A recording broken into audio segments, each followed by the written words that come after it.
దివ్య అలా అందరి ముందు మాట్లాడడం మొదటిసారి అవ్వడంతో అసలు నోరు కూడా మెదపని దివ్య అలా మాట్లాడుతుంటే ఆరాధ్య ఆశ్చర్యంగా తనను చూస్తూ ఉంటుంది. అర్జున్ తనని కదపగా తేరుకొని, మనం చూస్తుంది దివ్యనేనా అర్జున్?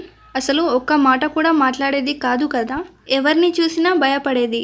ఇప్పుడేంటి ఇంతమంది ముందు ఇంత డైరెక్ట్గా ఇలా మాట్లాడుతుంది? అసలు ఇదంతా కాదు. తను అన్వర్ ఇన్సిడెంట్ నుండి అంత ఈజీగా ఎలా బయటపడింది? తను ఇంకా చాలా రోజులు డిప్రెషన్లో ఉంటుంది అనుకున్నా, కానీ అలా ఎలా బయటపడి ఇంత స్ట్రాంగ్ ఇంకా కాన్ఫిడెన్స్గా తయారు అయింది? అసలు ఇదంతా నిజమేనా? ఏంటో నాకంతా అయోమయంగా ఉంది అని అంటుంది ఆరాధ్య. అప్పుడు అర్జున్, అదంతే ఆరాధ్య, ప్రతి మనిషి మారడానికి ఒక్క సంఘటన చాలు అంటారు కదా. ఆ సంఘటన తన లైఫ్లో నిన్న జరిగింది. దివ్య ఇప్పటిదాకా ఒక ఊహా ప్రపంచంలో బ్రతికింది. అక్కడ అందరూ తనతో మంచిగా ఉండి తనని జాగ్రత్తగా చూసుకునే వాళ్ళే.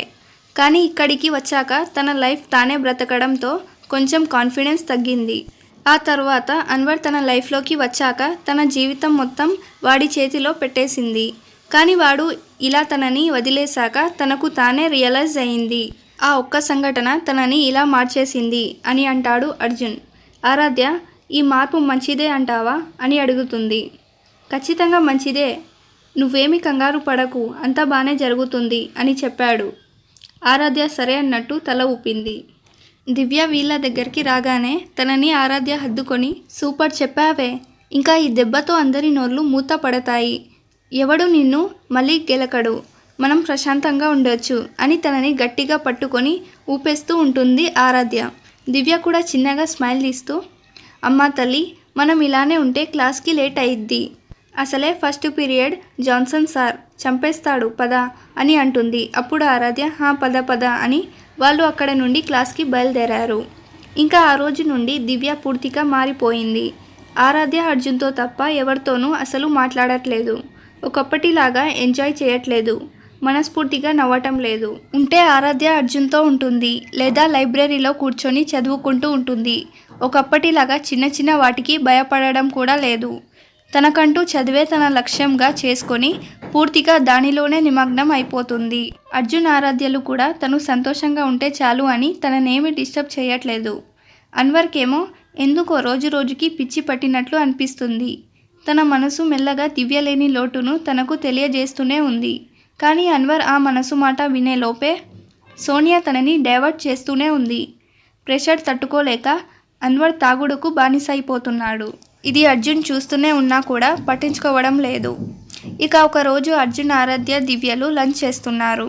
అప్పుడు అర్జున్ అన్వర్ టాపిక్ తీసి తను ఎలా అయిపోతున్నాడో ఆరాధ్యకి చెప్తున్నాడు. అది విని దివ్య తినడం ఆపేసి, అర్జున్, నువ్వు నిజంగానే అన్వర్ సొంత బావవేనా అని అడుగుతుంది. ఇప్పుడెందుకు ఆ డౌట్ వచ్చింది నీకు సడన్గా అని అంటాడు అర్జున్. అప్పుడు దివ్య, లేకపోతే ఏంటి అర్జున్, అన్వర్ పరిస్థితి ఎలా ఉందో నీకు తెలిసినా కూడా ఎందుకు చూసి చూడనట్టు ఉంటున్నావు? తనని చూసుకోవడం నీ బాధ్యతే కదా, మరి ఎందుకు తనని పట్టించుకోవట్లేదు నువ్వు అని అడుగుతుంది.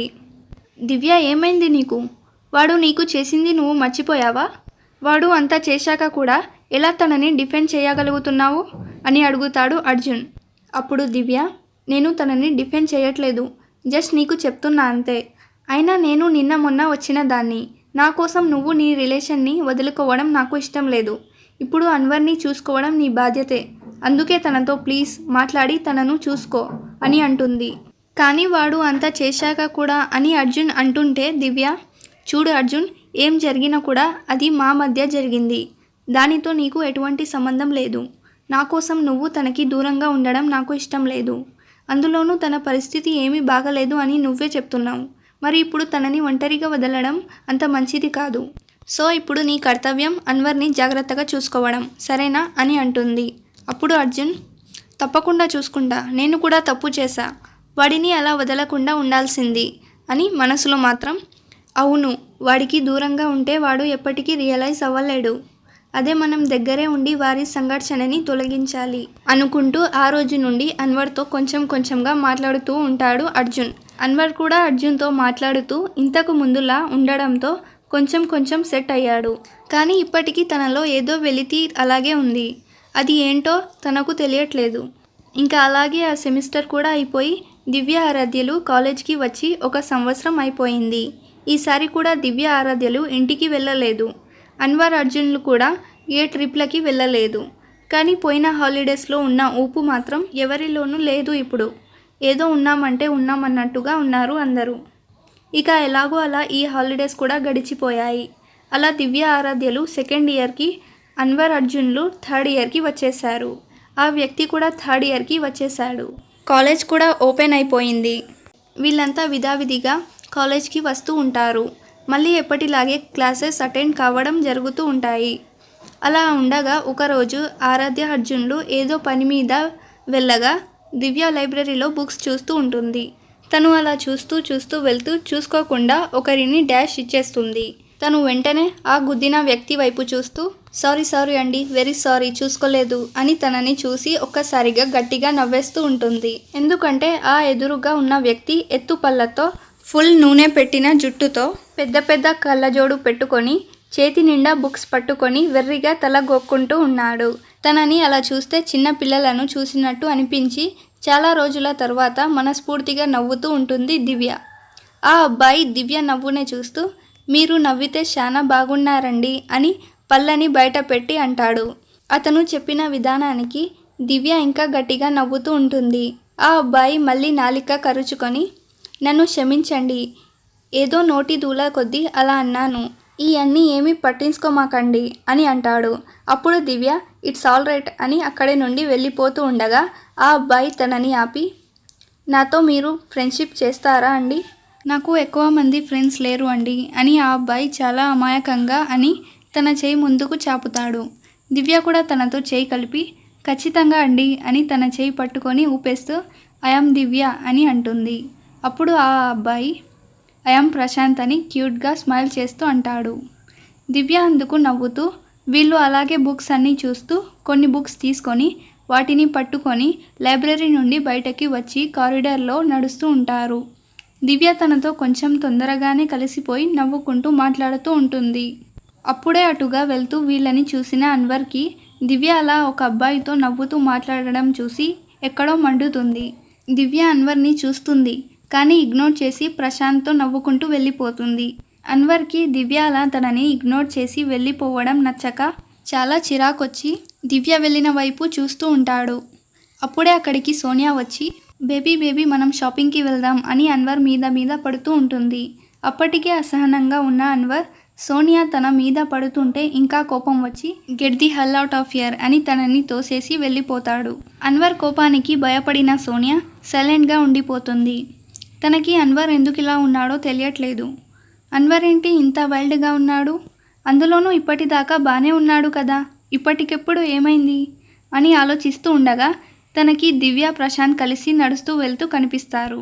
ప్రశాంత్ని చూసిన సోనియా వికారంగా మొహం పెట్టి దీనికి ఇంకెవరు దొరకలేదా ఫ్రెండ్షిప్ చేయడానికి, ఆ ఆయిల్ డబ్బాగాడే దొరికాడా, అయినా ఎవడు వీడు, ఇప్పటిదాకా కాలేజ్లో ఎప్పుడు చూడలేదే, ఫస్ట్ ఇయర్ అయి ఉంటాడు అని ఆలోచిస్తూ ఎవరైతే నాకేంటిలే అనుకొని వెళ్తుంటే మళ్ళీ ఏదో తట్టి కొంప తీసి వీళ్ళిద్దరిని క్లోజ్గా చూసి అన్వర్ అలా రియాక్ట్ అవుతున్నాడా, ఒకవేళ అదే అయితే మాత్రం అది నాకు చాలా డేంజర్. ఎందుకంటే ఎలానో అలా వాడిని ఇన్ని రోజులు దివ్యకి దూరంగా పెట్టగలిగాను. ఒకవేళ ఇలా వాళ్ళిద్దరిని కలిసి చూసి వాడికి జెలస్ కనుక మొదలు అయ్యిందే అనుకో, వాడి మనసులో దాని మీద దాగి ఉన్న ప్రేమని వాడు గుర్తించడం ఖాయం. అప్పుడు నేను కూడా ఆపలేను. అమ్మో అలా జరగకూడదు, ఏదో ఒకటి చేయాలి అని అనుకుంటుంది సోనియా. అలా కోపంగా బయటికి వచ్చిన అన్వర్ తన స్పోర్ట్స్ కార్లో ఇంటికి చేరుకొని అసహనంగా బెడ్ పైన వాలాడు. అతని ఆలోచనలు అన్నీ దివ్య మీదనే ఉన్నాయి. ఎవరు వాడు, దివ్య ఎందుకు వాడితో అంతగా నవ్వుతూ మాట్లాడుతుంది, అయినా వాడిలో ఏముంది అని వాడితో అంతగానం మాట్లాడుతుంది, అసలు వాడి మొహం చూడు ఎలా ఉన్నాడో, ఆ మొహం ఆ వాలకం, నిజం చెప్పాలి అంటే నాకు వాడి వాలకం చూస్తుంటే ఏదో తేడా కొడుతుంది. ఈ కాలంలో కూడా అలాంటి వాళ్ళు, అది కూడా ఈ యూనివర్సిటీలో ఉండడం ఇంపాసిబుల్. ఒకవేళ ఉన్నాడే అనుకుందాం, ఇన్నాళ్ళు ఎక్కడికి వెళ్ళిపోయాడు, నాకైతే కాలేజ్లో వీడిని ఇక్కడ చూసినా గుర్తు లేదే, ఒకవేళ న్యూ అడ్మిషన్ అయితే ఎప్పుడో రావాలిగా, ఇప్పుడు రావడం ఏంటి అని ఆలోచిస్తూ తనకి తెలియకుండానే తనని తాను ప్రశాంత్తో కంపేర్ చేసుకుంటూ ఉన్నాడు. వాడిలో ఏముందని దివ్య వాడితో క్లోజ్గా ఉంటుంది, ఏ రకంగా చూసినా నేనే బాగుంటాను కదా అని తనలో తానే మాట్లాడుకుంటాడు. కానీ మళ్ళీ కోపంగా నేనేంటి ఇలా ఆలోచిస్తున్నాను, వాడికి నాకు కంపారిజన్ ఏంటి, వాడు నా ఖాళీ గూటికి కూడా సరిపోడు అని అనుకుంటాడు. మరోవైపు దివ్యకి ఎందుకో ప్రశాంత్ చాలా క్లోజ్గా అనిపిస్తాడు. హే ప్రశాంత్, పద పద మనం క్యాంటీన్కి వెళ్దాం, అక్కడ నిన్ను నా ఫ్రెండ్స్తో పరిచయం చేస్తా అని చెప్తుంది దివ్య. అట్లాగే దివ్య అని ప్రశాంత్ అంటాడు. ఇంకా దివ్య ప్రశాంత్ కలిసి క్యాంటీన్కి వెళ్తారు. అక్కడ అర్జున్ ఆరాధ్యలు ఉంటారు. వాళ్ళ దగ్గరికి దివ్య ప్రశాంత్ని తీసుకెళ్ళి, అర్జున్ ఆరాధ్య, ఇదిగో ఇతను ప్రశాంత్, ఈ రోజు నుండి నా ఫ్రెండ్. ఇంకా ప్రశాంత్, ఇదిగో దీని పేరు ఆరాధ్య, ఇంకా ఇతను అర్జున్ అని పరిచయం చేస్తుంది దివ్య. అర్జున్ ఆరాధ్య ఇద్దరు ప్రశాంత్కి హాయ్ అని చెప్తారు. ప్రశాంత్ కూడా క్యూట్గా స్మైల్ చేసి హాయ్ అని అంటాడు. దివ్య ఇంకా ప్రశాంత్ ఇద్దరు అర్జున్ ఆరాధ్యల ఎదురుగా కూర్చుంటారు. అర్జున్ మాత్రం ప్రశాంత్తో బాగానే కలిసిపోతాడు. కానీ ఆరాధ్యకి ప్రశాంత్ని చూస్తే ఎక్కడో చూశాను అన్న ఫీలింగ్ కలుగుతుంది. తన బుర్రకి చాలా పదును పెట్టి ఎక్కడ చూశాను అనేది గుర్తు చేసుకోవడానికి ప్రయత్నిస్తుంది. కానీ తనకి ఎంతకీ ఎక్కడ అనేది గుర్తు రాక వదిలేస్తుంది. నువ్వు ఏ ఇయర్ ప్రశాంత్ అని అడుగుతుంది దివ్య. అందుకు ప్రశాంత్ కొంచెం తడబడుతూ చిన్నగా 3rd ఇయర్ అని అంటాడు. ఆ మాటకి దివ్య ఆశ్చర్యంగా, నువ్వు 3rd ఇయరా? అసలు చూస్తే అలా అనిపించట్లేదు. నువ్వు 3rd ఇయర్ అయి ఉండి ఇలా ఉన్నావు ఎందుకు? 3rd ఇయర్స్ అందరూ ఎంత స్టైలిష్గా ఉంటారు, కానీ నువ్వు ఇలా అని అడుగుతుంది. అందుకు ప్రశాంత్ నవ్వుతూ, నాకు ఇలా ఉండటమే ఇష్టం దివ్య. మా పల్లెటూరులో నేను ఇలాగే ఉండేవాడిని. ఇప్పుడు ఏదో సిటీకి వచ్చాను అని చెప్పి నన్ను నేను మార్చుకోవడం నాకు ఇష్టం లేదు అని చెప్తాడు. ఆ మాటకి దివ్య ముచ్చట పడుతూ ఓకే అని అంటుంది. కానీ ఆరాధ్యకి మాత్రం ప్రశాంత్ బిహేవియర్లో ఏదో తేడాగా అనిపిస్తుంది. తను ఉన్నది ఒకటి చూపించేది ఇంకొకటి అన్నట్టుగా తనకి అనిపిస్తుంది. ఇంకా ఆ రోజు నుండి దివ్య ప్రశాంత్ చాలా క్లోజ్ అవుతారు. ప్రశాంత్ ఎక్కువ దివ్యతోనే స్పెండ్ చేస్తూ ఉంటాడు. దివ్యకి ప్రశాంత్ అమాయకపు ప్రవర్తన, అతని మాట తీరు, అతను తనకు ఇచ్చే రెస్పెక్ట్ ప్రతిదీ నచ్చుతూ ఉంటుంది. ఈ కుళ్ళు కుట్రాలు నిండిన లైఫ్లో ప్రశాంత్ అమాయకంగా స్వచ్ఛమైన మనిషిలా కనిపిస్తూ ఉంటాడు తనకి. అందుకే తనతో చాలా ఎక్కువ టైం స్పెండ్ చేస్తూ ఉంటుంది. కానీ ఇవన్నీ గమనిస్తున్న ఆరాధ్యకి మాత్రం చాలా అనుమానంగా ఉంటుంది. ప్రశాంత్ ప్రవర్తన దివ్య పట్ల కొంచెం ఓవర్ కేరింగ్గా తనకి అనిపిస్తుంది. కలిసిన కొన్ని రోజులకే అంత కేర్ తీసుకొని ఇంత ఎక్కువ మాట్లాడడం, అంత క్లోజ్గా ఉండడం ఆరాధ్యకి ఏదో తేడాగా ఉంది. ఎందుకంటే ప్రశాంత్ కేవలం దివ్యతో మాత్రమే అలా ఉంటున్నాడు. మళ్ళీ ఆరాధ్యతో కానీ అర్జున్తో కానీ చాలా మామూలుగా ఉంటున్నాడు. మరోవైపు అన్వర్ ఏమో దివ్య పైన స్పై చేయడం స్టార్ట్ చేస్తున్నాడు. దివ్యనే ఫాలో అవ్వడం, తను ఎక్కడికి వెళితే అక్కడికి వెళ్ళడం చేస్తూ ఉన్నాడు. స్పై చేయడం వల్ల అన్వర్కి దివ్య ప్రశాంత్ చాలా క్లోజ్ అయినట్టు, అప్పటి వరకు నవ్వడం మర్చిపోయిన దివ్య ప్రశాంత్ వల్ల నవ్వడం మొదలు పెట్టినట్టు అన్నీ తెలుస్తాయి. అన్వర్కి కూడా ప్రశాంత్ బిహేవియర్ చాలా తేడాగా అనిపిస్తూ ఉంటుంది.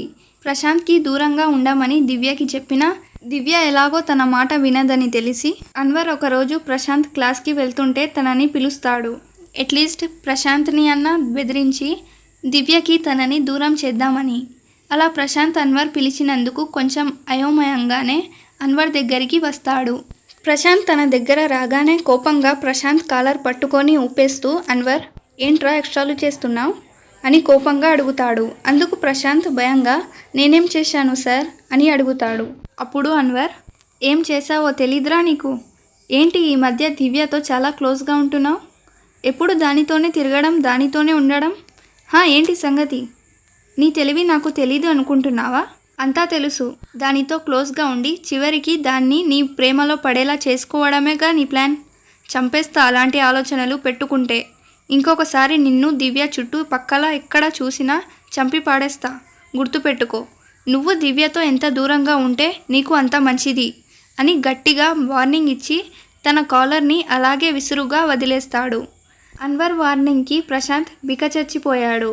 అన్వర్ కాలర్ వదలగానే వెంటనే అక్కడ నుండి పారిపోయాడు.